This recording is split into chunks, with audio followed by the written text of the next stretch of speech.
Hello नमस्कार सभी को।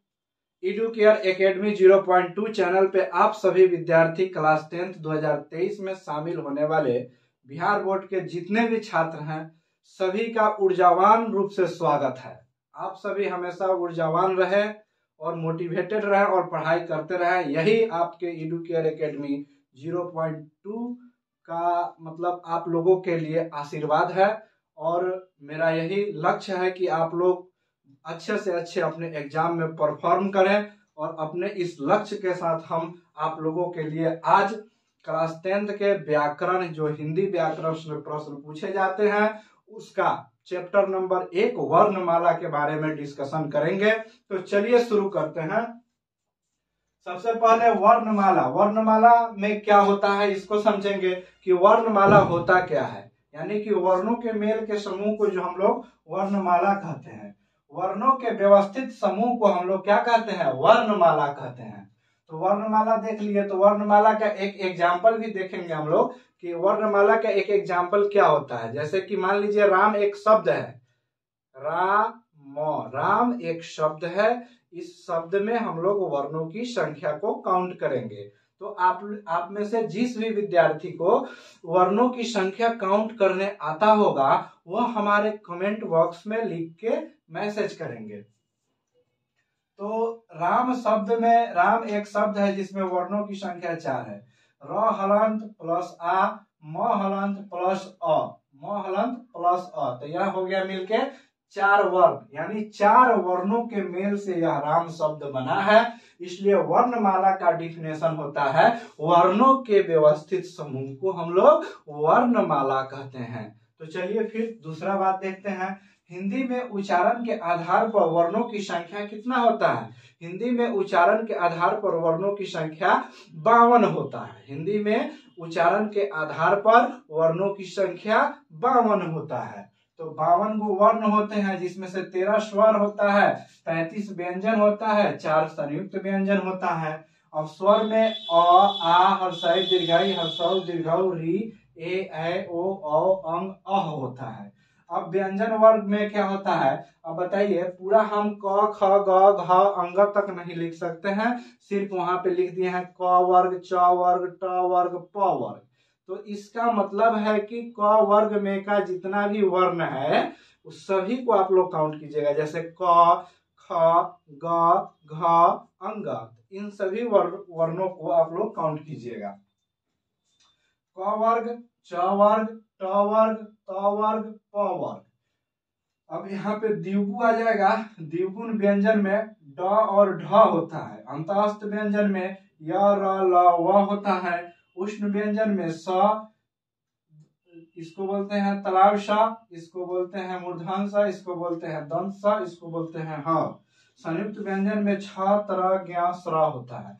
तो मेनली संयुक्त व्यंजन समझने की चीज है बहुत अच्छी तरीका से, क्योंकि संयुक्त व्यंजन या वर्णमाला से संबंधित प्रश्न यह वीडियो आप लोग क्लास 10th के विद्यार्थी के लिए स्पेशली करा रहे हैं।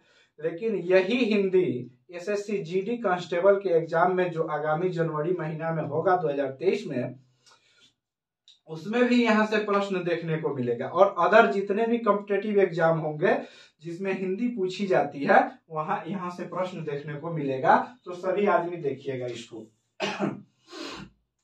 अब संयुक्त व्यंजन की बारी आया कि संयुक्त व्यंजन छ, तर, ज्ञ, स्र कैसे है, यानी कि अब यह संयुक्त व्यंजन कैसे है इसकी चर्चा करें। छ के मतलब क और तालाब स के मेल से बना है छ। बोलिए छ, यानी कि एक उदाहरण लीजिए। उदाहरण का नाम है कक्षा। कक्षा हिंदी में लिखा हुआ होता है ना वर्ग में, कक्षा 1, कक्षा 2, कक्षा 3। तो इस प्रकार इस कक्षा को याद रखने के लिए, मतलब कि 6 वर्ग के लिए इस कक्षा पे जोड़ देंगे, यानी कि कक्षा क की मात्रा दोबारा आ रही है, दोबारा इस मात्रा का प्रयोग हो रहा है, इसलिए इसको संयुक्त व्यंजन कहते हैं। यानी कि 2 व्यंजनों के मेल से बना हुआ व्यंजन, 2 व्यंजनों के मेल से बना हुआ व्यंजन को हम लोग इस संयुक्त व्यंजन बोलते हैं। त्र, त हलंत और र, ज्ञ, ज हलंत और ड़, उसी प्रकार स्र, स हलंत और र। अब यहाँ पे देखेंगे कि अब उदाहरण देखने से पहले हम इसका एक उच्चारण स्थान की चार्ट बनाए हैं। इस चार्ट से हमेशा प्रश्न पूछा जाता है, चाहे वह हिंदी से रिलेटेड कोई भी एग्जाम हो, कॉम्पिटेटिव एग्जाम हो या बोर्ड एग्जाम हो। यहाँ पे कंठ है, कंठ कंठ कंठ, क वर्ग, क वर्ग को हम लोग कंठ से बोलते हैं। ध्यान रखिएगा, मेरे उच्चारण पे ध्यान दीजिएगा कि हम उच्चारण कैसे करते हैं। क क क, आप लोग भी बोलिएगा क क। तो क बोलने में कंठ पूरा खुल रहा है, यहाँ से पूरा जोर पड़ रहा है। जैसे हम बोलेंगे ख ख ख, आप लोग भी इस प्रकार बोल के ट्राई करेंगे कि आपके कंठ पे प्रेशर पड़ रहा है कि नहीं। तो क वर्ग को हम लोग कंठ में रखे हैं। क वर्ग को हम लोग कहाँ रखे हैं? कंठ में रखे हैं। इस चीज से मेरा एक ट्रिक हो गया कि क वर्ग को कहाँ रखे हैं? तो क वर्ग को हम लोग कंठ में रखे हैं। गला कटा, क वर्ग समाप्त हो गया। तो यही से कंठ के मतलब क वर्ग को हम लोग कंठ में रखे हैं। तालव्य यानी तालु, तालव्य यानी तालु, तालु को बोल के देख लीजिए। च छ ज झ, यानी कि ऊपर टकरा रहा है। ऊपर वाला जो होता है अंदर से जो तालु होता है उसमें जीभ टच कर रहा है, तो इसको हम लोग बोलेंगे तालु।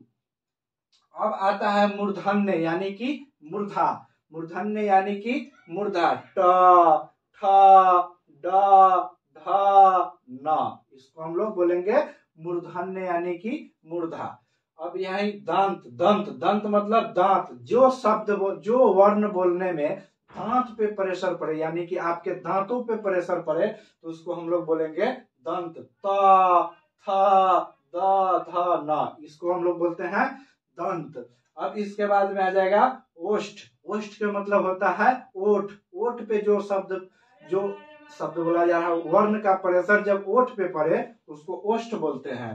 प, देखिए प बोल के देखिए, दोनों ओठ ऊपर वाला और नीचे वाला आपस में टकरा रहा है। प प प, यानी कि ये दोनों एक बार टच कर रहा है, एक बार छोड़ रहा है। प प, यानी कि ध्यान दीजिए, हम बोलेंगे यहाँ पे ध्यान दीजिएगा। प प प, यानी कि यह लिप्स जो है एक बार सट रहा है और एक बार हट रहा है, तो इसीलिए इसको हम लोग बोलेंगे प यानी ओठ। ओठ से बोला जाता है प फ ब भ म। अब आया कि सवाल की य र ल व को हम लोग कैसे बोलेंगे?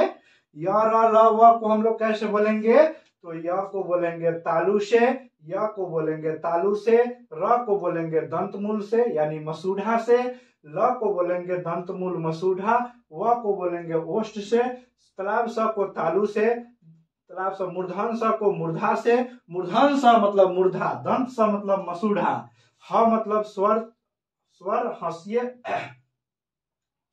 स्वर यंत्रीय शब्द है। ह मतलब ह, ह बोलते स्वर में हवा ब्लो कर रहा है। आप लोग ह बोल के देखिएगा, बोलिए मेरे साथ, ह ह ह ह। इसमें देखिए हवा ब्लो कर रहा है, इसका मतलब है कि यह स्वर यंत्रीय शब्द है।